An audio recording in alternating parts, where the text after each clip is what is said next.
अस्सलामुअलैकुम। Programme night addition में हम आपको खुशामदीद कहते हैं। नाजरीन, पेट्रोल की कीमत बढ़ाओ, हुक्म किसका? IMF का। नए टैक्सेस लगाओ, ये हुक्म किसका? IMF का। बिजली और गैस के बिल बढ़ाओ, ये हुक्म किसका? IMF का। तो पाकिस्तान के जो लोग हैं, पाकिस्तान के जो मामलात हैं, इन सब का बड़ा जो है वो है IMF। यही वजह है कि पाकिस्तान की मौजूदा सियासी पंचायत का सरपंच भी IMF को ही बनाया गया है। जब से बानी PTI का ये फैसला सामने आया है कि वो इलेक्शन में धांधली की शिकायत IMF को खत लिख कर लगाएंगे, तो IMF से ये मुतालबा कर लिया गया है कि कर्ज़े दो, लेकिन पहले इंतखाबी नताइज की जुडिशल इंक्वायरी करवाने के लिए रियासत पाकिस्तान पर दबाव डाला जाए। तहरीक इंसाफ का ये मानना है कि उन्हें इलेक्शन में लगभग 180 सीटें मिली, उन्हें जीती हैं उन्होंने, लेकिन धांधली करके महज सिर्फ 93 सीटें देकर उन्हें महदूद कर दिया गया है। मुखालफिन ये सवालात उठा रहे हैं कि 2024 के आम इंतखाबात की शफाफियत पर जितने भी तहफ़्फ़ुज़ात हों, उन्हें दूर करने के लिए आलमी ताकतों को मदाखलत की दावत देना ये कहाँ की सियासत है, कहाँ की दानिशमंदी है। दूसरी तरफ ये भी मानना होगा कि इलेक्शन कमीशन समेत बहुत से पाकिस्तानी इदारों पर तहरीक इंसाफ का अदम एतमाद तो चल रहा है, जिसकी वजह से उन्हें लेवल प्लेइंग फील्ड भी नहीं मिल सकी। सवाल ये भी है कि जब पाकिस्तान में तहकीकात के लिए इलेक्शन कमीशन है, अदलिया है, दूसरे इदारे मौजूद हैं, तो फिर PTI खान साहब जो हैं IMF को इस मामले में इन्वॉल्व क्यों करना चाहते हैं? PTI के जो सियासी मुखालफीन हैं वो तो इसे मुल्क दुश्मनी कह रहे हैं और इस इकदाम को पहले से बहरानों में गिरे मुल्क के चैलेंजेस में इजाफे के तौर पर देख रहे हैं। PTI पर तनकीद हो रही है। बैरिस्टर गौहर खान का ये मानना है कि हमने पहले ही कहा था कि शफाफ इलेक्शन नहीं करवाएंगे तो मईशत को नुकसान होगा। ये खुद जमहूरियत को डीरेल करने की कोशिश कर रहे हैं। एक तासुर ये भी था कि प्रेशर बढ़ाने के बाद PTI इस फैसले से पीछे हट जाएगी और अब हम देख भी रहे हैं कि PTI के बहुत से रहनुमा ये कह रहे हैं कि IMF का प्रोग्राम चलना चाहिए, लेकिन इलेक्शन की जो धांधली है उसकी भी बात करें, उसका भी मुतालबा करें। तो ये दोनों मतजाद जो पैरेलल ये मामलात कैसे चल सकते हैं? IMF के प्रोग्राम में भी हमने जाना है, लेकिन जो तहरीक इंसाफ है, इमरान खान साहब हैं, वो क्यों ये कह रहे हैं कि IMF इस सारे मामलात को देखे और जो ऑडिट है इसको मशरूत कर रहे हैं IMF के प्रोग्राम से? रऊफ हसन साहब पाकिस्तान तहरीक इंसाफ के रहनुमा मुझे ज्वाइन कर रहे हैं। अस्सलाम वालेकुम, बहुत बहुत शुक्रिया रऊफ हसन साहब आपका।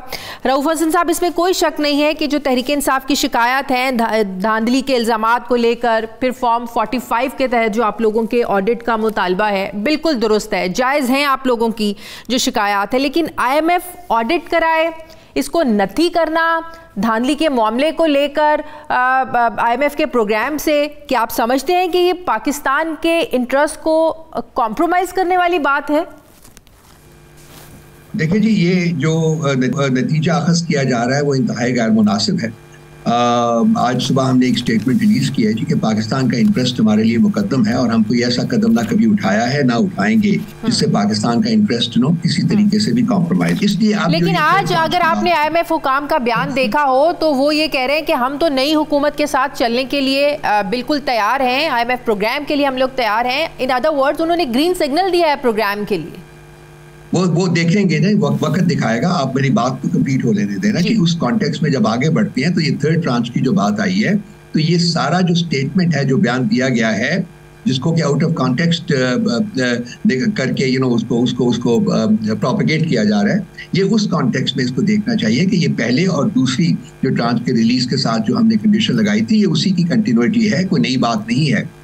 अब जबकि इलेक्शंस जो है वो झड़ू इलेक्शन हुए हैं, अब जबकि इलेक्शन जो रात के अंधेरे में उनको डाका डाला गया है, हमारी तकरीबन 90 सीटें जो है वो ले ली गई हैं, तो ये हमारी अपनी जो पुरानी जो हमने एक अपनी स्टेटमेंट दी थी, जो हमने अपनी कंडीशन लगाई थी, उसकी रिएट्रेशन है ये। पाकिस्तान में क्यों IMF को वो आपकी बात मैं समझ गई, आपने बता दिया कि पहले भी बात हुई। बेसिकली PTI चाहती क्या है, खान साहब चाहते क्या है कि प्रोग्राम तब तक रुका रहे जब तक ये धांधली के जो केसेस चल रहे हैं इनका फैसला नहीं आ जाता, इसको मशरूत करना चाहते, क्योंकि एक तरफ कंफ्यूजन है ना, एक तरफ आप लोग कह रहे हैं कि नहीं पाकिस्तान का जो प्रोग्राम है, इंटरेस्ट है, वो चलने चाहिए, उसको कॉम्प्रोमाइज़ नहीं होना। दूसरी तरफ फिर IMF क्या करे? IMF का क्या लेना देना है इंतखाबात से? हम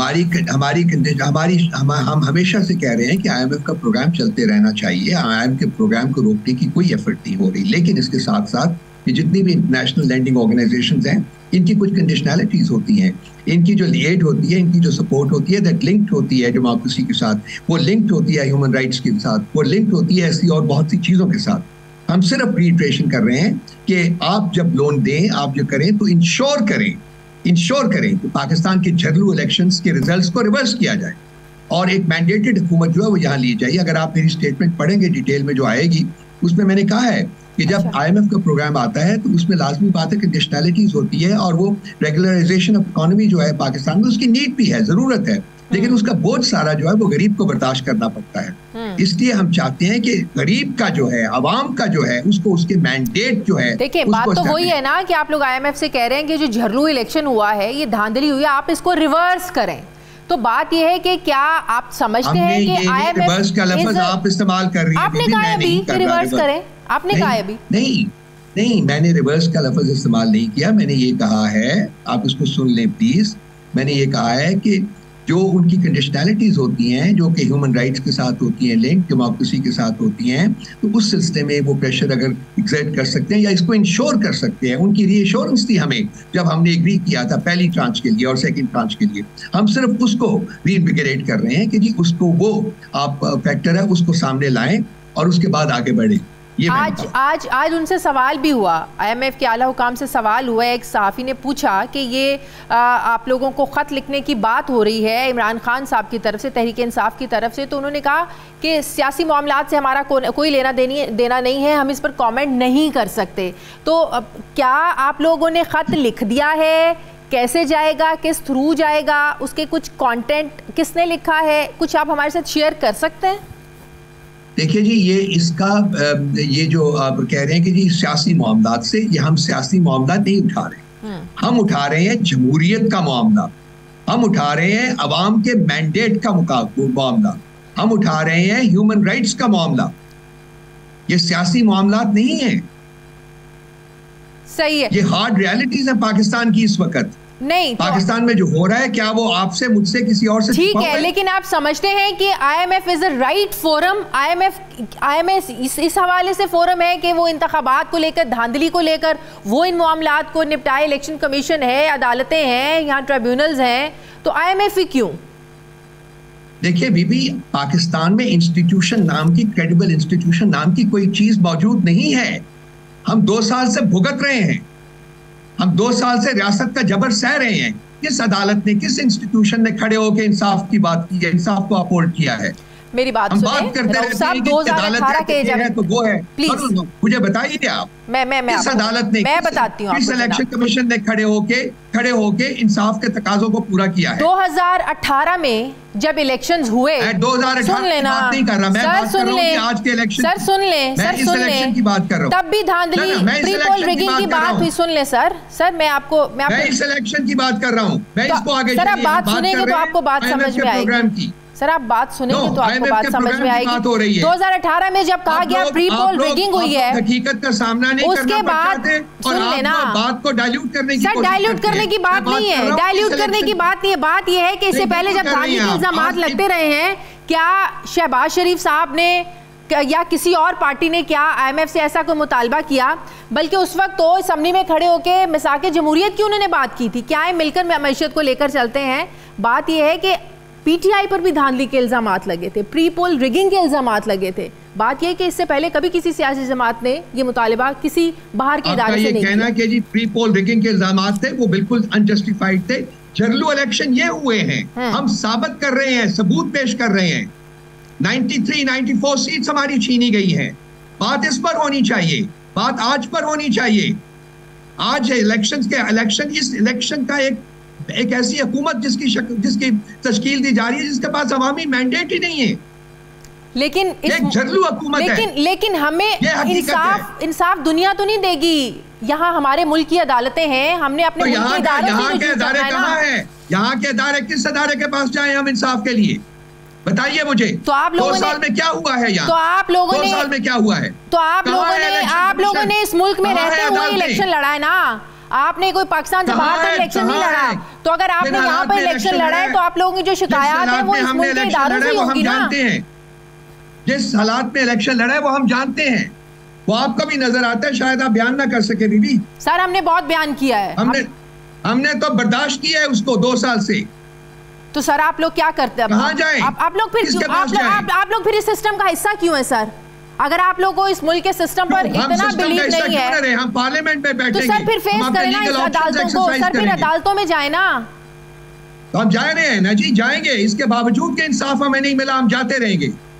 किसने कहा है हम अदालतों में नहीं जाएंगे? तो सर जाए ना। तो किसने कहा है हम पार्लियामेंट में नहीं बैठेंगे? तो सर पैरेलल फिर IMF को क्यों दावतें दे रहे हैं जब अमेरिका को आप लोग कह रहे थे कि अमेरिका ने मैंने आपको उसका हिस्टोरिकल पर्सपेक्टिव दिया है, आप भूल जाती हैं। सर आपके जो लोग हैं कल कुछ कह रहे थे, आज कुछ कह रहे हैं। कल बैरिस्टर अली जफर साहब कुछ कह रहे थे, आज कुछ कह रहे हैं। एक ही बात हुई है, सिर्फ एक ही बात हुई है, कोई दूसरी बात नहीं हुई। मैंने सुबह स्टेटमेंट एक अली जफर की रिलीज कर दी थी इस सिलसिले में, उसको पढ़ लीजिए प्लीज। अभी अली जफर साहब कह रहे थे, जब उनसे पूछा गया कि कल तो आप लोग ये कह रहे थे कि खत लिख रहे हैं हम लोग, ये आप लोगों का कांटेक्ट होगा, तो उन्होंने कहा नहीं, वो बिल्कुल अपनी बात से बिल्कुल फिर गए। उन्होंने कहा नहीं हम चाहते हैं, कल वो कह रहे थे कि हम इसको नथी करेंगे, हम इसको मशरूत करेंगे। आप कल की उनकी स्टेटमेंट निकाल के देख रहे हैं और आज उन्होंने 8 बजे एक प्रोग्राम में ये बात की है कि नहीं हम चाहते हैं कि IMF का प्रोग्राम चलना चाहिए, लेकिन हम खत भी लिखेंगे। देखिए, मैंने आज सुबह आपको मैं 3-4 दफा कह चुका हूं, मैंने सुबह आज उनकी एक स्टेटमेंट हमारे मीडिया डिपार्टमेंट से रिलीज हुई थी, उसमें हमने अपनी पोजीशन को वाज़ा किया था। अली जफर साहब उसी पोजीशन को रिएट्रेट कर रहे हैं। वो हम एक ऑफिशियल स्टेटमेंट हमारे PTI ऑफिशियल के ऊपर वो मौजूद है, स्टेटमेंट आज सुबह रिलीज हुई है। ठीक है, वो सारे टीवी चैनल्स के ऊपर चली भी है। सर जो 3 मार्च चले हैं उसकी, ठीक है, आपके जो 3 मार्च को इंट्रा पार्टी इलेक्शंस होने जा रहे हैं, बैरिस्टर गौहर अली को क्यों इस ओहदे के लिए नॉमिनेट नहीं किया गया? क्योंकि क्या ये बात दुरुस्त है जो मरवत साहब कह रहे हैं कि उनकी कारकर्दगी अच्छी नहीं रही है? अभी बैरिस्टर अली जफर साहब कह रहे थे कि कारकर्दगी उनकी अच्छी थी, उनको ही होना चाहिए, मैं बड़ा मसरूफ़ हूँ, अदालतों में केसेस इतने ज़्यादा हैं, तो मैं तो यही कहूँगा कि बैरिस्टर गौहर को ही चेयरमैनशिप के लिए नॉमिनेट होना चाहिए। क्या ये फैसला हो चुका है कि बैरिस्टर अली जफर ही होंगे या इस पे विजिट हो सकता है इस फैसले पर? ये फैसला जो है जी, वो अली जफर साहब ने अपनी कुछ रिजर्वेशंस दी हैं। उन्होंने कहा है कि मेरे पास केसेस बहुत ज़्यादा है और मैं ये जो फुल टाइम जॉब है पार्टी की लीडरशिप को कैरी फोर्थ करना, तो उन्होंने कहा है ये कि मेरे लिए मुश्किल होगा। लेकिन ये फैसला जो है इमरान खान साहब करेंगे, वो उनकी इंटायरली उनका प्रेरोगेटिव है कि वो किसको पार्टी चेयरमैन के लिए नामजद करते हैं। ठीक है सर, जो रिजर्व सीट्स हैं मखसूस नशिस्तों के हवाले से ये कहा जा रहा है कि इलेक्शन कमीशन की सवाबदीद है, आप लोग तो सुन्नी इत्तेहाद में भी शामिल हो गए हैं, तो कि क्या मामलात हैं, रिजर्व सीट्स आप लोगों को मिलेंगी या नहीं? देखिए जी, जहाँ तक इलेक्शन कमीशन ऑफ पाकिस्तान के प्रेजुडिस का और वेनम का सवाल है, तो उस कॉन्टेक्स्ट में तो लाजमी बात है कि वो उसको फिर एक्सरसाइज करेंगे और कोशिश पूरी करेंगे कि हमारे हकूक जो हैं उससे हक जो है उससे डिप्राइव किया जाए। लेकिन हम अपनी जो जद्दोजहद है वो जारी रखेंगे, हम बिल्कुल क्लेम करेंगे अपनी सीट्स जो कि हमारा हक है और वो हमें मिलनी चाहिए। अब ये डिपेंड करता है इलेक्शन कमीशन के ऊपर, क्योंकि बेसिकली उन्हीं के प्रेरोगेटिव है ये कि उन्होंने अलॉट करनी है, उन्होंने देना है।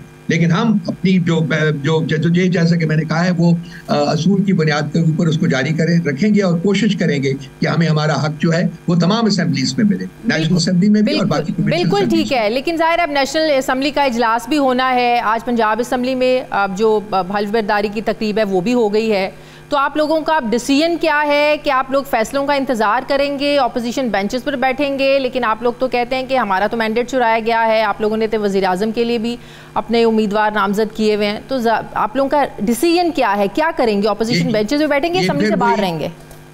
फिर वही इंस्टीट्यूशन की बात आ जाती है ना, इंस्टीट्यूशन को चाहिए कि इंसाफ के तकाज़ों को सामने रखते हुए फौरी फैसले करे। हमारी पिटीशन मौजूद है ऑलरेडी इलेक्शन कमीशन के साथ। अब वो आज इसके ऊपर 4 हफ्ते अगर बैठे रहे या 4 महीने बैठे रहे, ये 4 साल बैठे रहे, तो बात फिर भी नहीं होगी उनकी, क्योंकि ये हो रहा है हमारे साथ पिछले 2 साल से भी ज्यादा अरसे से ये हो रहा है। हमारे केसेस नहीं लगाए जा रहे, हमारे केसेस नहीं सुने जा रहे, इंसाफ को डिले किया जा रहा है। बिल्कुल, ये इसीलिए पूछ रही हूं, इलेक्शन कमीशन में भी हो। बिल्कुल सही कह रहे हैं आप। बाकी रहा आपके सवाल का जवाब, मैं आपके सवाल का जवाब दे दूं।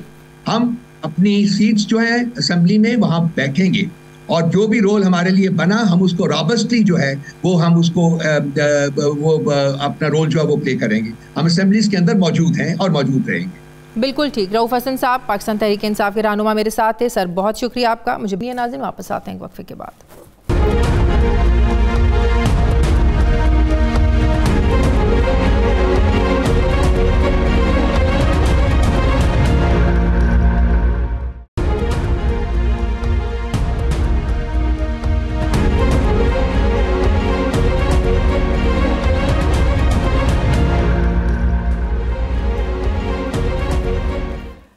ब्रेक के बाद एक बार फिर से आपको खुशामदीद कहते हैं। नाजरीन, आम इंतखाबात में सबसे ज़्यादा जनरल सीटें PTI के हिमायत याफ्ता आज़ाद उम्मीदवारों ने जीती, लेकिन ये नंबर वो नहीं जो हुकूमत बना सके थे पाकिस्तान तहरीक इंसाफ के लोग। लिहाजा हुकूमत पाकिस्तान मुस्लिम लीग नून और पाकिस्तान पीपल्स पार्टी बनाने जा रहे हैं। नून लीग और पीपल्स पार्टी को जनरल सीटों के हिसाब से ख़वातीन और अक़लियतों की मखसूस सीटों की अलॉटमेंट का सिलसिला भी शुरू हो चुका है। ये जारी है, यानी हर 4.5 सीटों पर एक मखसूस उम्मीदवार को सीट दे दी जाती है। लेकिन सुन्नी इत्तेहाद काउंसिल या PTI की मखसूस नशिस्तों का जो मामला है, ये खटाई में पड़ता हुआ नज़र आ रहा है। इंतखाबी निशान छिन जाने के बाद PTI ने आज़ाद हैसियत में इलेक्शन लड़ा। मखसूस सीटें हासिल करने के लिए PTI ने सुन्नी इत्तेहाद काउंसिल से भी हाथ मिलाया, लेकिन इस बात की भी अभी कोई गारंटी नहीं है कि मखसूस नशिस्तों में से सुन्नी इत्तेहाद काउंसिल को कितना हिस्सा मिलेगा भी या नहीं। एक राय ये भी है कि इलेक्शन से पहले मखसूस सीटों की लिस्टें जमा ना करवाने की वजह से सुन्नी इत्तेहाद काउंसिल को मखसूस नशिस्तों से हाथ धोना पड़ सकता है और इन सीटों को हासिल करने के लिए अदालती जंग लड़ना पड़ेगी। सवाल यह है कि मखसूस सीटें हासिल करने के लिए PTI और सुन्नी इत्तेहाद काउंसिल के पास क्या ऑप्शंस हैं? क्या वाकई ही ये इलेक्शन कमीशन की सवाबदीद है? जो कहा जा रहा है कि इलेक्शन कमीशन की सवाबदीद है कि वो जिसे चाहे सीटें अलॉट करे, जिसे चाहे इनकार करे। दूसरा सवाल यह है कि अगर PTI मखसूस सीटों से महरूम रहती है तो बच जाने वाली सीटें फिर उनको आप कैसे डिवाइड करेंगे? वो कैसे तकसीम होंगी? क्या फॉर्मूला होगा? या फिर कौमी असम्बली के ईवान को ऐसे ही नामुकम्मल रखा जाएगा? इसी में मैं बात करती हूँ। हाफिज़ एहसान अहमद साहब मुझे ज्वाइन कर रहे हैं, मारूफ वकील। अस्सलाम वालेकुम, बहुत बहुत शुक्रिया हाफिज़ साहब आपका। हाफिज़ साहब, सबसे पहले तो ये बताइएगा कि क्या ये चीज़ रुकावट बन रही है? क्योंकि बहुत दफ़ा हमें कंवर दिलशाद साहब से पूछा कि जो तहरीक इंसाफ के जो लोग हैं अगर सुन्नी इत्तेहाद काउंसिल में शामिल हो जाते हैं तो कुछ लोग कह रहे थे कि उन्होंने पहले दरख्वास्त नहीं दी हुई तो मुश्किल हो जाएगा, लेकिन कंवर दिलशाद साहब का कहना था कि कोई मसला नहीं है, वो किसी जमात में शमूलियत इख्तियार कर लें, उसके बाद एप्लीकेशन दें तो ये मखसूस नशिस्तों की जो अलॉटमेंट जैसे होती है सीटों के तनासब से वो हो जाएगी। लेकिन अब ये क्यों कहा जा रहा है कि इलेक्शन कमीशन की सवाबदीद है? बिस्मिल्लाहिर्रहमानिर्रहीम। शादिया, आपका बहुत शुक्रिया। नंबर 1 तो ये है कि इस चीज़ को क्लियर कर देना चाहिए कि इलेक्शन कमीशन ऑफ पाकिस्तान की कोई डिस्क्रिप्शन नहीं है कि किसी को सीट अलॉट करे या अलॉट ना करे। ये एक कॉन्स्टिट्यूशन के अंदर प्रोसेस लिखा हुआ है जो आर्टिकल 51, आर्टिकल 106 और आर्टिकल 224 के अंदर कॉन्स्टिट्यूशन में है, और दूसरा जो है वो सेक्शन 104 है इलेक्शन एक्ट 2017 का, और रूल 92, 93, 94 इलेक्शन रूल्स 2017 है जो इस सारी सिचुएशंस को एड्रेस करते हैं, एलोकेशन ऑफ रिजर्व सीट्स को, और जिनमें मिनॉरिटीज़ भी हैं या नॉन मुस्लिम्स और वेमेन सीट्स को। और उसी के अंदर एक कॉम्पोजिशन भी जो है डिज़ाइन कर दी गई है कि नेशनल असम्बली के अंदर तकरीबन 60 विमेन की सीट हैं और 10 आपकी नॉन मुस्लिम्स की हैं। हाँ। और इसी तरह ये प्रोविंसेस के अंदर हर प्रोविंस के हिसाब से वो सीट्स का टिकल डाउन है, और फिर ये जो 60 सीट्स हैं इनको फर्दर डिवाइड कर दिया गया है प्रोविंस के हिसाब से। पंजाब की सबसे ज़्यादा 32 हैं, सिंध की 14 है, उसके बाद आपका KPK की 10 है, और आपका जो बलूचिस्तान है उसकी 4 सीट्स हैं। अब असल इशू इसके अंदर आता है कि कौन ऐसा शख्स है या कौन ऐसी पार्टी है जो इन सीट्स को हासिल कर सकती है। नंबर 1 ये है कि हर वो पार्टी जिसको इलेक्शन सिंबल सेक्शन 215 के नीचे है, जब वो इलेक्शन लड़े तो वो अपनी एक पार्टी लिस्ट जो है उसे फाइल करेगी, और वो जो सेक्शन इलेक्शन एक्ट का जिसके अंदर शेड्यूल जारी किया गया है उसके मुताबिक अपनी नॉमिनेशंस पेपर जारी करेगी, और वो दोनों सिचुएशंस के अंदर वो जनरल सीट्स के लिए भी है और रिजर्व सीट्स के लिए भी है, और दोनों की जो कट ऑफ डेट थी वो 24 दिसंबर 2023 थी।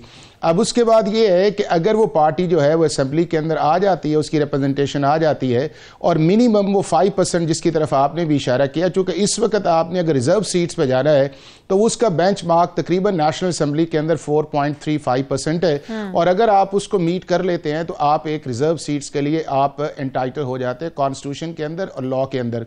अब ये जो है ये अनप्रेसिडेंटेड इस तरह आया जिस तरह पाकिस्तान के अंदर पिछले 2.25 साल से हर वो चीज अनप्रेसिडेंटेड हो रही है जो शायद कॉन्स्टिट्यूशन भी उसको एड्रेस करने में मुश्किल पेश आती है, और हमारे लॉज की और इंटरप्रिटेशन इतनी उसके अंदर वैरायटी आ जाती है।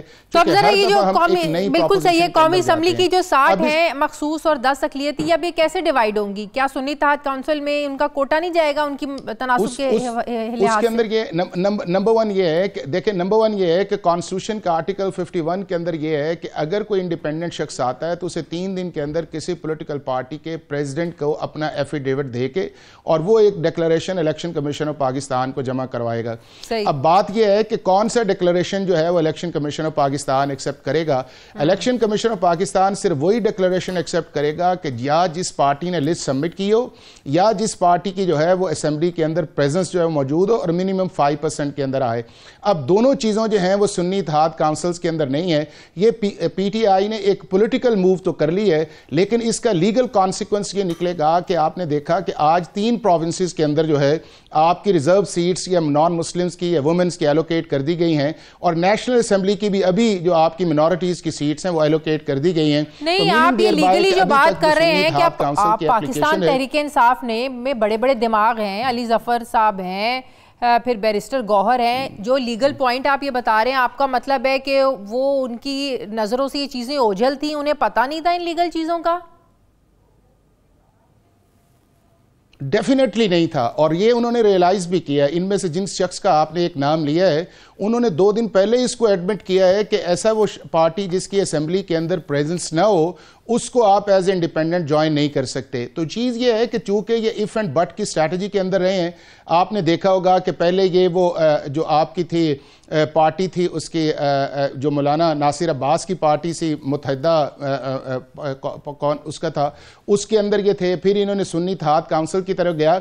इन्हें ये रियलाइज़ करना चाहिए था कि जब इनसे इलेक्शन सिंबल चला गया था और उसके बाद इलेक्शन शेड्यूल अनाउंस हो गया था 15 दिसंबर को, तो इन्हें किसी न किसी पार्टी के साथ एफिलिएट कर लेना चाहिए था और उन कैंडिडेट्स को या उस पर खड़ा कर देते या वो लिस्ट सबमिट कर देते। और तीसरा ये था लेकिन आप ये बताएं ना, कैंडिडेट्स जो थे पाकिस्तान मुस्लिम लीग नून को उनके तनासुब से सीटें मिल जाएंगी, पीपल्स पार्टी को, एमक्यूएम को, सब जमातों को मिल जाएंगी, लेकिन जो बाकी रह जाएंगे उसका क्या होगा? कि कॉन्स्टिट्यूशन या लॉ के मुताबिक शाजिया अब ये है कि कॉन्स्टिट्यूशन या लॉ के मुताबिक जिसकी जो प्रोपोर्शन सीट्स हैं वो मिलेंगी। हाँ। और पाकिस्तान की कॉन्स्टिट्यूशनल हिस्ट्री के अंदर जो 2002 के बाद रिजर्व सीट्स या आपकी मिनॉरिटीज फिक्स की गई हैं वो सारी की सारी सीट्स जो हैं वो वेकेंट रहेंगी, क्योंकि इंडिपेंडेंट कैंडिडेट्स जो हैं वो 3 दिन का उन्होंने टाइम ज़ाया कर दिया है। और उसके बाद इलेक्शन कमीशन ऑफ पाकिस्तान देखिएगा 1 आध दिन के अंदर इनकी एप्लीकेशन जो है वो टर्न डाउन करेगा और मामला जो है वो हाई कोर्ट से होता हुआ सुप्रीम कोर्ट के अंदर जाएगा। और वहां पर पॉलिटिकल बात ही की जाएगी, लीगल बात नहीं की जाएगी। खाली रहेंगी तो ईवान तो नामुकम्मल रहेगा ना?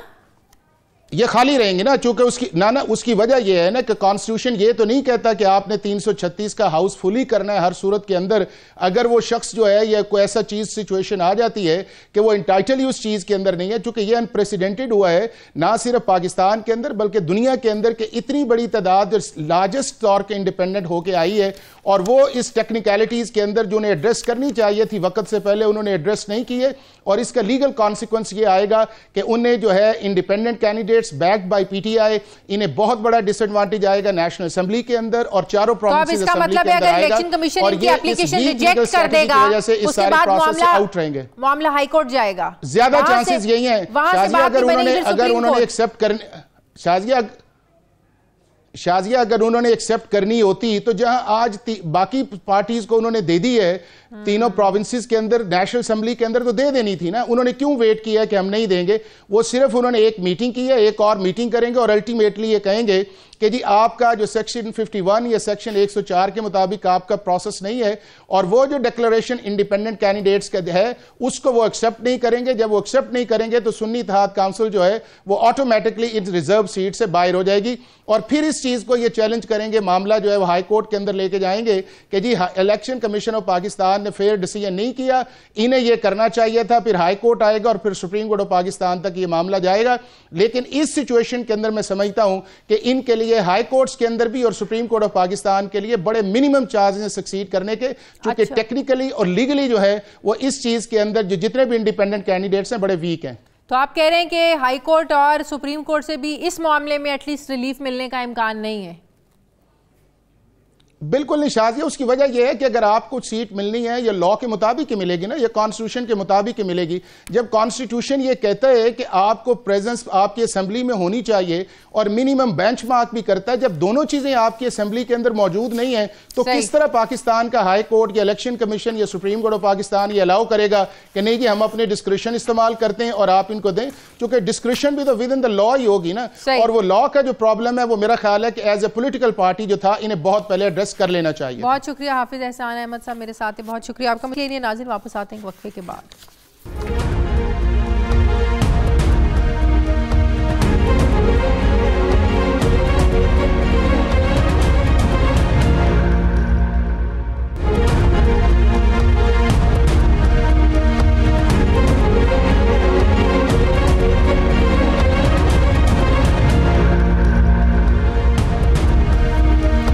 के बाद एक बार फिर से आपको खुशामदीद कहते हैं नाज़रीन। 16 महीनों की पीडीएम की हुकूमत में शमूलियत एक गलती थी, लेकिन फिर भी समझौता करना पड़ा।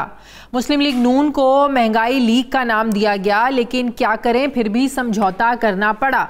मुस्लिम लीग नवाज के साथ अब कभी इत्तेहाद नहीं हो सकता, लेकिन फिर भी समझौता करना पड़ा। ये थे पाकिस्तान पीपल्स पार्टी का बयानिया और ये थे उनके समझौते। अब कब तक हम ऐसे समझौतों की सियासत करते रहेंगे? क्या ये वही समझौते हैं जिन्हें नज़रिया ज़रूरत का नाम दिया जाता है? आखिर कब तक मुल्की मफाद के नाम पर जो सियासी मफाद है ये गलबा पाता रहेगा? वही मफाद जो पिछले 76 सालों से अवाम की कुर्बानियाँ देकर अपने जाहो जलाल के लिए हासिल किए जा रहे हैं। आखिर कब तक सियासी जमातें कहीं और के लिखे हुए स्क्रिप्ट पर अमल करती रहेंगी? वो लाइंस जो सियासी जमातों के मंशूर के भले ही उलट क्यों ना हो, लेकिन बदकिस्मती से इक़्तिदार का जो इनका एक कारोबार है वो उन्हें बारीक लाइंस पर चलाता है। आखिर कब तक अवाम ही रहेगी और अशराफिया 24 करोड़ अवाम की तकदीरों का ऐसे ही फ़ैसला करते रहेंगे? कब तक ये जो है मेजॉरिटीज़ अथॉरिटी का राग अलाप कर मेजॉरिटी के जो फ़ैसले हैं उनको आप ऐसे ही नज़रअंदाज करते रहेंगे? कब तक हम ये सुनते रहेंगे कि पाकिस्तान जो है वो नाजुक मोड़ से गुजर रहा है, हालांकि सफ़र शुरू हुए हुए कई दहाइयों से भी ज़्यादा का अरसा गुजर चुका है? कब तक इक़्तिदार के लिए हम आवाम के वोटों की ऐसे तौहीन करते रहेंगे? ये है पाकिस्तान तहरीक इंसाफ का बयानिया कि जो मुस्लिम लीग नून भी बात करती थी कि आवाम के जो वोट हैं वोट को इज़्ज़त दो। जो दोनों जमातें हैं उन्होंने वोट को इज़्ज़त नहीं दी। अब पाकिस्तान पीपल्स पार्टी ने आइनी ओहदे लेकर काबीना में जो ना शामिल होने की उनका जो फ़ैसला है, क्या ये फ़ैसले पर अपने बरकरार रहेंगे? क्या पाकिस्तान पीपल्स पार्टी वाकई ही वफाकी काबीना का हिस्सा नहीं बनेगी? इसी पे बात करते हैं। पाकिस्तान पीपल्स पार्टी के रहनुमा हसन मुर्तज़ा साहब मुझे ज्वाइन करें। अस्सलाम वालेकुम, बहुत बहुत शुक्रिया हसन मुर्तज़ा साहब आपका। हसन मुर्तज़ा साहब, क्या अभी भी ये कन्फ्यूजन है कि पाकिस्तान पीपल्स पार्टी ने वफाकी काबीना का हिस्सा बनना है या नहीं बनना, या सिर्फ आइनी ओहदे लेकर अपने मामलात जो हैं ऐसे ही चलाएंगे ताकि कल को अवाम को हम जवाब देना हो सके? क्योंकि ज़ाहिर है मुल्की मईशत को लेकर बहुत सारे चैलेंजेस हैं जिनको देखना है, IMF के प्रोग्राम में जाना है। क्या पाकिस्तान पीपल्स पार्टी अपने कंधों पर जिम्मेदारी नहीं लेना चाहती? ये बिल्कुल क्या ये फैसला कर चुकी है पाकिस्तान पीपल्स पार्टी?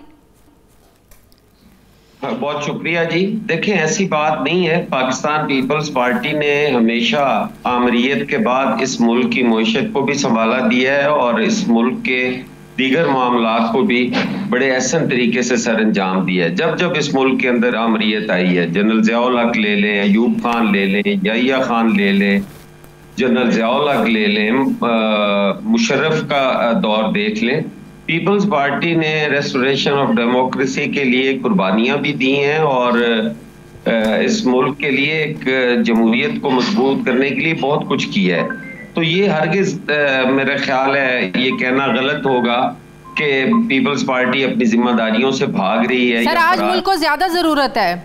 आज भी मुल्की मईशत के जो फैसले हैं अगर आप मुस्लिम लीग नून के साथ मिलकर करें, एक होता है, 2 मिलके 11 होते हैं। तो आप ये देखें कि पाकिस्तान पीपल्स पार्टी भी अगर अपना हिस्सा डाले, मशवरे दे, तो आप नहीं समझते कि मुल्क को जो मसाइल दरपेश हैं, चैलेंजेस हैं, उससे ज़बरदस्त तरीके से निपटा जा सकता है? क्यों आप लोग पीछे पीछे रह रहे हैं? नहीं, बिल्कुल आपने दुरुस्त कहा है कि इस वक्त मुल्क को ज्यादा जरूरत है, लेकिन आपने पहली आमरीत देखी है ना। आपने इससे पहले जनरल ज़ियाउल हक का दौर नहीं देखा आपने, वो भी बड़ा सख्त दौर था और उस वक्त जो पीपल्स पार्टी ने किया वो सारों ने देखा है। आज हम राय फरार इख्तियार नहीं कर रहे, आज हम उन्हें पूरा मौका दे रहे हैं और उनके साथ खड़े हैं। उनको कहा है कि अगर आप हमारा मशवरा लोगे, हम आपको मशवरा भी देंगे, आपके साथ भी होंगे, आपका बर्डन भी शेयर करेंगे। लेकिन नून लीग के अंदर तो एक खौफ है ना कि ये कैसा आप सहारा दे रहे हैं, वो तो आप बैसाखियां कभी भी खींच सकते हैं, उनकी हुकूमत खत्म हो सकती है, ये कैसा सहारा है? ये हमारी तारीख नहीं है कि हम बैसाखियां खींचने वालों में कभी भी रहे हो। हमने इस मुल्क को संभाला देने के लिए अपना नुकसान करके और हमने इस मुल्क का जो निज़ाम है उसको क्या वो जो 16 महीने थे वो एक्सपीरियंस अच्छा नहीं रहा आप नून लीग के साथ कैबिनेट में मिलकर काम करने का, मिलकर साथ चलने का? ये बात तो ज़बान ज़दे आम है ना कि वो 16 माह का जो एक्सपीरियंस है वो बिल्कुल अच्छा नहीं रहा। उसके अलावा भी जो बाद में लाइबिलिटीज जो होती हैं उनका कोई जिम्मेदारी नहीं बनता। पाकिस्तान पीपल्स पार्टी चाहती है कि उन्हें फुल फ्लेज हुकूमत करने का मौका दिया जाए, वो अपनी पॉलिसीज बनाएं, अपनी वजारतें चलाएं और वो खुद जवाब दे हो। पाकिस्तान पीपल्स पार्टी अगर उनमें से कोई शेयर ले, कोई वो कह रहे हो, उनके पास ये बहाना तो ना हो ना कि हम कुछ कर नहीं पाए, हम इत्तेहादियों से। तो बेसिकली पाकिस्तान पीपल्स पार्टी जवाबदे नहीं होना चाहती अवाम के सामने। देखिए, जवाब दे अवाम के सामने अब है, लेकिन किसी का मलबा वो हमारे पे तो नहीं गिरना चाहिए। क्या उसका ये जिम्मेदारी तहरीक इंसाफ की नहीं बनती? जब उनके मेंबरान ज्यादा हैं तो हुकूमत उन्हें बनानी चाहिए। तो आप अगर उनके साथ मिल जाते, आप उनको सपोर्ट की, जो सपोर्ट आप इधर दे रहे हैं ये सपोर्ट आप उधर भी दे सकते थे। उन्होंने इनकार किया है। अच्छा, आप लोग नहीं, आप लोगों ने ऑफर दी थी? हमने तो उन्हें भी इन्हीं शराइत पे कहा था कि आप हुकूमत बनाएं, हम बिल्कुल आपसे लेंगे। बाकायदा कोई वफ्द गया था, कोई मुलाकातें हुई थी? कोई वफ्द नहीं जाते होते फिर कि आप हुकूमत बनाएं, हम आपके साथ खड़े होंगे। ये वोट लेने वाले को चाहिए कि वो राब्ता करे और उसका अगर पॉजिटिव रिस्पांस नहीं आता तो वो गिना जाता है। नहीं, जब आप लोगों ने पूछा ही नहीं तो उधर से रिस्पांस कैसे आना था? आप लोग पूछते तो रिस्पांस आता। हमने ये सारी मीडिया मैसेजिंग ही होती है। हमने मीडिया में उन्हें दावत दी कि आप बिल्कुल हुकूमत बनाएं, हम आपको वोट भी करेंगे, आपसे लेंगे भी कुछ नहीं। इन्हीं शराइत पे जो हमारी अपना PMLN के साथ है। जो शराइत इधर हैं वही शराइत आप उनके साथ भी, तहरीक इंसाफ के साथ भी काम करने को तैयार थे? हम बिना किसी शर्त के हम उनके साथ थे। वो हुकूमत बनाते, उन्होंने नहीं मुनासिब समझा, नहीं बनाई, PMLN ने बना ली, तो हम वोट ही कर रहे हैं ना उनसे। हम कौन सी उनसे वजारत ले रहे हैं या उनसे हम शेयर ले रहे हैं? इसीलिए नहीं ले रहे कि वो अपना काम ऐसा तरीके से चलाएं, आजादाना माहौल में चलाएं। पाकिस्तान पीपल्स पार्टी बकौल आपके बैसाखियां भी नहीं खींचेगी। लेकिन नून लीग ने जो एक फॉर्मूला दिया था 2 साल और 3 साल का, वो पाकिस्तान पीपल्स पार्टी के लिए काबिल कबूल क्यों नहीं था? पीपल्स पार्टी ये सौदागरी नहीं करती, ये दुकानदारी पीपल्स पार्टी नहीं करती। जब अवाम हमें मैंडेट देंगे तो हम फुल फ्लेज गवर्नमेंट बनाएंगे। बिल्कुल ठीक है। अब सिंध में मुराद अली शाह साहब तीसरी बार वजीर आला बनने जा रहे हैं। वहाँ पर जो दूसरी सियासी जमातें हैं उनका एक ग्रैंड अलायंस है आप लोगों के ख़िलाफ़, वहाँ पर भी धरने हो रहे हैं, एहतजाज हो रहा है। क्या आप समझते हैं कि इस माहौल में सिंध की हुकूमत कामयाबी से चल सकती है? इंशाल्लाह चलेगी जी। ये GDA पहले भी हुकूमत के खिलाफ रहा है और हुकूमत चलती रही है, अब भी इंशाल्लाह ताला हुकूमत चलेगी। हुकूमत सिंध में हम कारकर्दगी पे वोट लेते हैं जी। सिंध के अंदर कोई ये नहीं है कि वहाँ किसी पार्टी का सहारा हमें चाहिए। अल्लाह ताला के फजल व करम से पाकिस्तान पीपल्स पार्टी वहाँ डिलीवर करती है और लोग वहाँ वोट करते हैं। ठीक है, बहुत शुक्रिया। हसन मुर्तज़ा साहब मेरे साथ थे, पाकिस्तान पीपल्स पार्टी के रहनुमा। नाज़रीन, मुझे ब्रेक लेनी है, वापस आते हैं एक वक्फे के बाद।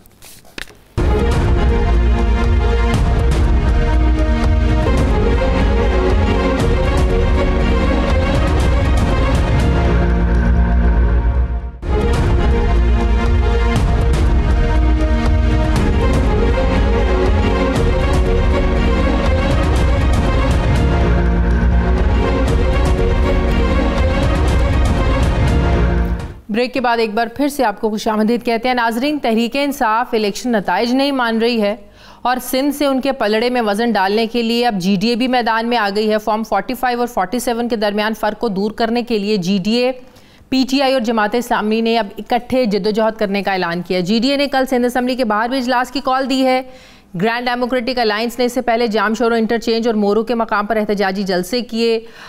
इन जलसों की गूंज इस्लामाबाद तक सुनी गई। जीडीए का ये मानना है कि इलेक्शन बाद में हुए, लेकिन सिंध के इंतखाबी नताइज पहले ही फरोख्त हो चुके थे।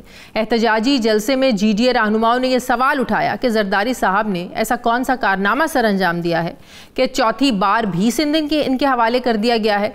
धांधली के इल्जामात लगे तो चेयरमैन पाकिस्तान पीपल्स पार्टी बिलावल भुट्टो जरदारी ने पीर साहब पगारा को ये खुला चैलेंज दिया और कहा कि आप धांधली साबित करें और इंतखाबी मैदान में मुकाबला करें।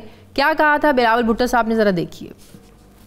पीर साहब है और अब वो कहते हैं कि वो धांधली करके उनको हरवाया गया। अगर उनके पास सबूत है वो सबूत लेकर आओ। आपके पास फॉर्म 45 है, पीर साहब के पास है, मौलाना साहब के पास है, तो हम धांधली में यकीन नहीं रखते हैं। आप लेकर आए वो फॉर्म 45। आप साबित करते हो तो आओ, साबित करो। मैं अगला दिन आपका मुकाबला करता हूँ बाय इलेक्शन में, देखते हैं कैसे आप जीतते हो। अब तो बिलावल भुट्टो ने धांधली के इल्जामात लगाने वालों के खिलाफ कानूनी कार्रवाई का भी इंदिया दिया है, लेकिन जीडीए नहीं मान रही है। जीडीए का ये मुतालिबा है कि दोबारा इलेक्शन करवाया जाए, जिस पर सवालात उठ रहे हैं कि जीडीए चंद हल्के खुलवाने की बजाय पूरे मुल्क में री इलेक्शन का मुतालबा क्यों कर रही है। एक तासुर ये भी है कि ग्रैंड डेमोक्रेटिक अलायंस के प्लेटफॉर्म पर इकट्ठी जमातें इलेक्शन में होने वाली बदतरीन नाकामी को एहतजाज के कारपेट के नीचे छुपाना चाहती हैं। क्या ये दुरुस्त है बात? क्योंकि ग्रैंड डेमोक्रेटिक अलायंस सिंध असम्बली के इलेक्शन में 130 सीटों में सिर्फ 2 पर कामयाब हुई, जबकि सिंध की 61 कौमी असम्बली की सीटों पर लड़ने वाले जीडीए के तमाम 27 उम्मीदवार हार गए। सवाल ये भी है कि वो जीडीए जो इंतखाबी मैदान में पीपल्स पार्टी को टफ टाइम नहीं दे पाई, अब वो एहतजाज करके जलसे करके पाकिस्तान पीपल्स पार्टी को मुश्किलात में डाल सकती है। सवाल ये भी है कि खैबर ता कराची जो इलेक्शन के खिलाफ जो एहतजाज धरने चल रहे हैं, क्या ये आगे चलकर कोई बड़ी एहतजाजी तहरीक भी उसमें भी बदल सकते हैं? अगर ऐसे हुआ तो क्या होगा? बिलावल भुट्टो ने जो खुला चैलेंज दिया है, क्या जीडीए से कबूल करेगी? क्या जीडीए के पास वाकई सबूत है कि धांधली हुई है? बात करूंगी सायरा बानो साहब मुझे ज्वाइन कर रही हैं, जीडीए की रहनुमा। अस्सलाम वालेकुम, बहुत बहुत शुक्रिया सायरा साहब आपका। सायरा साहब, आपने सुना होगा बिलावल भुट्टो साहब तो खुलेआम चैलेंज कर रहे हैं। वो कह रहे हैं कि अगर आप लोगों के पास फॉर्म 45 हैं, धांधली के सबूत हैं, हम तो धांधली पर बिलीव नहीं करते हैं, सबूत हैं तो आप लेकर आए, मैं आपका मुकाबला करूंगा दोबारा। अस्सलाम वालेकुम। क्या कह रहे हैं कि सबूत नहीं है? सबूत है हमारे पास और हम हर फोरम तक जाएंगे। और आप मुझे बताइए कि 15 साल सिंध की, वो कह रहे हैं ना, बिला गैर शिरकत इन लोगों की हुकूमत रही है, और जिस तरीके से वो आप भी देखती रही होंगी सोशल मीडिया पे, न्यूज़पेपर्स पे, सारा कुछ जिस तरीके से यहाँ पर एग्जाम्स होते हैं, ये जिसको आप सिंध कमीशन उसके एग्जाम कह लें, या जो पीसीएस के एग्जाम हो गए या बाकी जो हो गए, इसमें जिस किस्म का और जिस तरीके से लोग लाए गए हैं, एक पटवारी से लेके और एक आईजी तक, आप यकीन नहीं करें इनके पेरोल पर है। इनको अगर उनको इनके जाती मुलाजिम मैं कहूंगी तो आई एम सॉरी, फिर मेरी बात मैं समझा नहीं पाऊंगी आपको। तो इन सब के इस निज़ाम को इन लोगों ने जकड़ा हुआ है, उस निज़ाम से, इसी निज़ाम से तो छुटकारा पाना है। इसी निज़ाम के उस पे तो हम तो उससे पहले भी जिस वक्त इलेक्शन हुए थे, और मैं तो हर फोरम पर एहतजाज करती हूँ। तहरीके इंसाफ के तो देखें ना, तहरीके इंसाफ के वोटर का समझ में आती है कि तहरीके इंसाफ का जो वोटर है, सपोर्टर है, वो निकला है, उनमें अगर इतना शऊर आ गया है तो फिर सिंध के अवाम में ये शऊर क्यों नहीं आया? सिंध की अवाम में शऊर, अब आपने जलसा देख लिया था, वो हम किसी दूसरे सैयारे से नहीं लेकर आए थे, वो यहीं पर है हमारे जिला सांगड़ और खैरपुर, और जहाँ भी मतलब ये कि वोटर्स और हमारे सपोर्टर्स थे वो लोग थे। वो तो लोग परेशान हैं कि जो हमने आप लोगों को वोट डाला वो वोट गया कहाँ।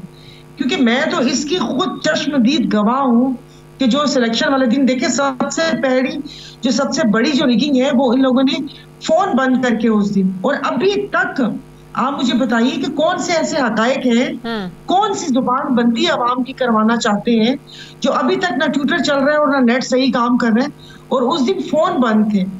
और मेरे जो एक पोलिंग स्टेशन से और उसके बाद जो डीसी साहब थे वो सांगड़ थे, शहदादपुर से 40 मिनट का रास्ता, मैं भागती वहां तक पहुंची हूँ, पता चला कि वो ऑफिस में नहीं है, फिर मैं वापस आई हूँ। तो जो 2 बैलेट पेपर की जो बुक्स थी वो नहीं थी, सुबह मेरे पास उसकी रिकॉर्डिंग है, और दोपहर को 1 बजे आरओ साहब खड़े थे और वो 2 बुक्स भी वहाँ मौजूद थी और वो सारे उसके जो वोट है वो भी कास्ट हो चुके हैं। सायरा बानो साहिबा, इसका हल क्या है? यहाँ तो 126 दिन का धरना भी हो चुका है, यहाँ तो हुकूमतें चलती रही हैं, 2018 में भी प्री पोल रिगिंग के इल्ज़ामात लगते रहे हैं। अब आप लोग धरने देकर एहतजाज कर कर क्या हो सकता है? क्या सिस्टम रिवर्स हो जाएगा? 2018 में देखिए हमारे साथ तो उस वक्त भी, अगर आप पीर साहब का बयान सुने तो पीर साहब ने कहा कि लड़ाई पंजाब की थी, उसको सिंध तक क्यों लेकर आ गए। 2018 भी वो हमारे साथ यही हुआ था। और मैं आपको एक बात बताऊं, 2018 में चले बस छोड़े, उस वक्त हम लोगों पे दबाव था कि जीडीए को खत्म किया जाए। अच्छा। और किसी भी पार्टी में आप जम हो जाए, भाई क्यों जम हो जाए? अभी भी जो पीर साहब ने प्रेस कॉन्फ्रेंस किया उसमें भी कहा कि जीडीए खत्म करें और ये आप किसी पार्टी में जम हो जाए तो सीट्स मिलेंगी, वरना जीडीए के सामने 0 लिखा हुआ है। और वाज़े उन्होंने बताया था कि एमक्यूएम का मुकाबला पीपल्स पार्टी से नहीं है, पीटीआई से है, तो इसलिए 15+ सीट्स उनकी हैं। तो उस वक्त अगर पंजाब में धांधली हुई थी तो उनके पास फॉर्म 45 भी तो होंगे ना, फॉर्म 45 लेके वो अदालतों में चले जाते, जो अभी यहाँ पर। तो आपको क्या लग रहा है कि सारा पहले से तयशुदा था कि सिंध फिर जरदारी साहब को देना है, पीपल्स पार्टी को देना है, पंजाब जो है वो नून लीग को देना है, विफाक में मिलकर सब लोग हुकूमत करेंगे? और अगर मिलकर करेंगे तो क्यों पाकिस्तान पीपल्स पार्टी फिर विफाक में बैठना नहीं चाहती है, काबीना का हिस्सा नहीं बनना चाहती है?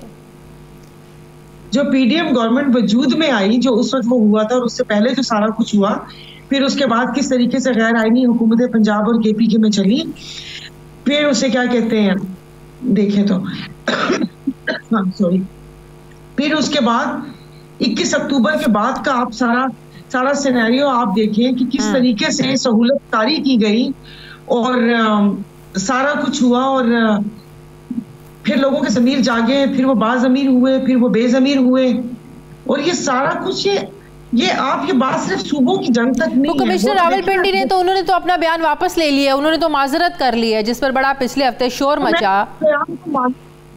मैं किस बयान को, आप किस बयान को मान रही हैं कि जब वो पहले उनका दिमागी तवाज़ुन दुरुस्त नहीं था तब, या उसके बाद वाला बयान? वो भी बाजू मरोड़ना ही था। मैं हर प्रोग्राम में कहती हूँ कि वो कमिश्नर का बयान बाजू मरोड़ना ही था। और इलेक्शन के दिनों में जो राव अनवार का, जो इलेक्शन डेट अनाउंस से पहले राव अनवार का यहाँ पर इंटरव्यू आया और जिसने करप्शन की दास्तानें खोल के सुनाई, मैं उसको भी बाजू मरोड़ना कहूँगी। नहीं, अब समझ में नहीं आ रही ना, अगर एक शख्स ज़हनी मरीज था, वो नफ्सियाती तौर पर ठीक नहीं था, तो अब उसका पहला बयान ठीक था या वाला बयान ठीक है, ये समझ में नहीं आ रही है। तो देखिए ना, तो फिर 25 करोड़ आवाम की आंखों में धूल क्यों झोंकी जा रही है? मतलब क्या हम बेवकूफ़ हैं? हम क्या मतलब यहाँ पर क्या इस दुनिया में उठते बैठते नहीं है?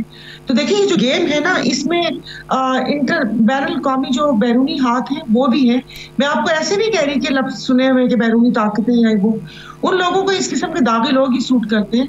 क्योंकि तो ये आप अपने एहतजाज धरने किसके लिए कर रहे हैं? जहाँ से आप लोगों को इंसाफ मिलना है वो अदालतें हैं, इलेक्शन कमीशन में जाएं, इन फोरम्स पर जाएं। ये एहतजाज किसको फ़र्क पड़ेगा? किसको आप लोग करने के लिए किसको टफ टाइम दे रहे हैं? ये एहतजाज करके आप लोग किसको फ़र्क पड़ेगा? इससे बहुत ज़्यादा जो प्रेशर था वो अवाम की तरफ से था। मैं आपको सच बता रही हूँ कि उनका था कि हमने वोट डाला और कुछ लोग जो वोटर और सपोर्टर्स थे वो चाहते थे कि किसी न किसी फोरम के ऊपर एहतजाज हो।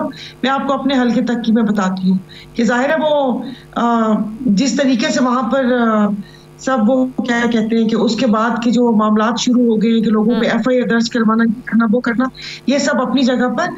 अगर आप इसको सच बताऊं तो मैं भी सोच रही हूँ कि क्या ये इलेक्शन कमीशन के खिलाफ होगा एहतजाज, कि जहाँ पर निसार दुरानी जैसे बंदे को बिठाया कि जिनकी एसोसिएट की खवातीन सिंध गवर्नमेंट में एमपीएस रिजर्व सीट पे उनका नाम था। नहीं तो आप ये पूरा इलेक्शन दोबारा करवाने की बात कर रहे हैं या उन हलकों में जहाँ पे आप लोग जीत नहीं सके हैं उन सिर्फ उन्हीं हलकों को रीओपन करवाने की बात कर रहे हैं? पूरे मुल्क में इलेक्शन कराना ही कोई आसान थोड़ी है।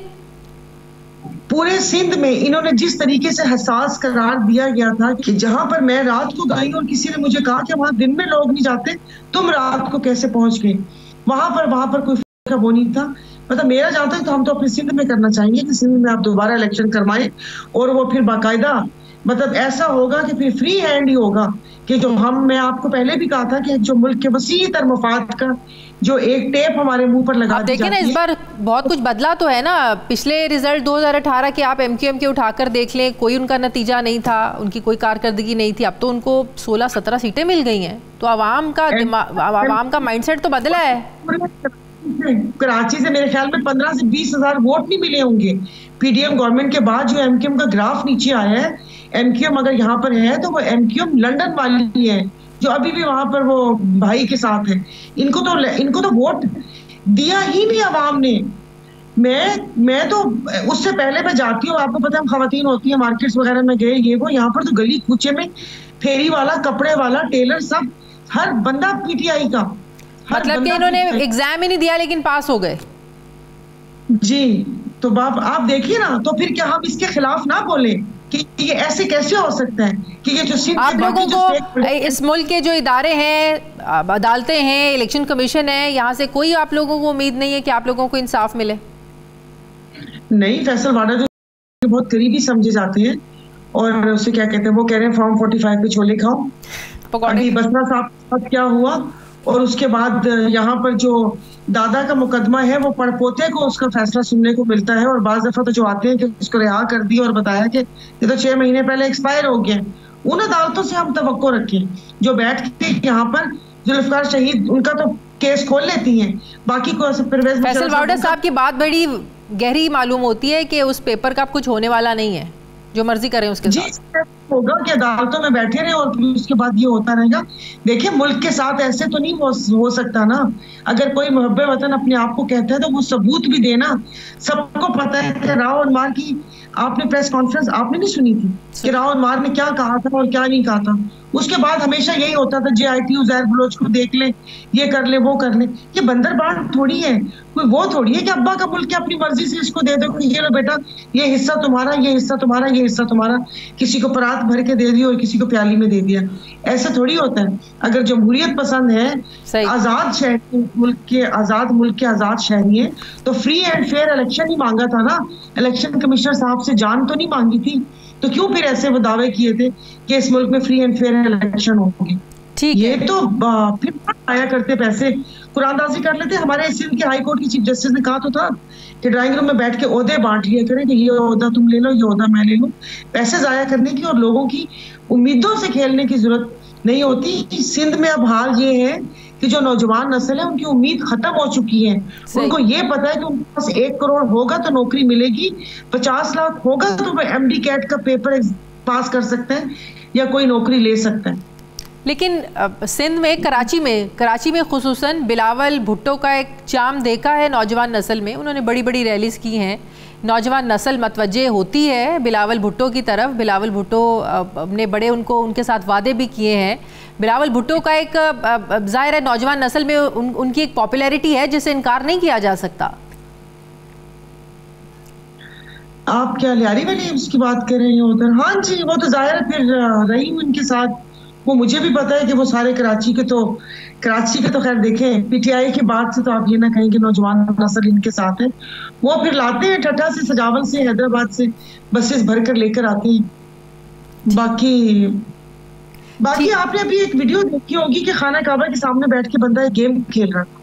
और अगर आपने रिसेंटली या इन 4-5 सालों में उम्रा किया होगा तो आपने देखा होगा कि वो जो इबादत की एक जो रूह थी वो खत्म हो गई और हर किसी के हाथ में मोबाइल फोन होते हैं, या तो वो दिखा रहा होता है किसी को, या तो तवाफ कर रहा होता है, या अपनी वीडियोस बना रहा होता है। तो जलसों का भी वैसे यही हाल है कि आधे से ज्यादा जो लोग आते हैं वो वीडियोस बनाने और बस ऐसी थोड़ा काम नहीं है आते हैं। जी बहुत शुक्रिया सायरा बानो साहिबा मेरे साथ ही GDA रहनुमा, बहुत शुक्रिया आपका। नाज़रीन प्रोग्राम का वक्त खत्म हो गया, फीडबैक दें, अपना रखें, मुझे इजाज़त दें, अल्लाह हाफ़िज़।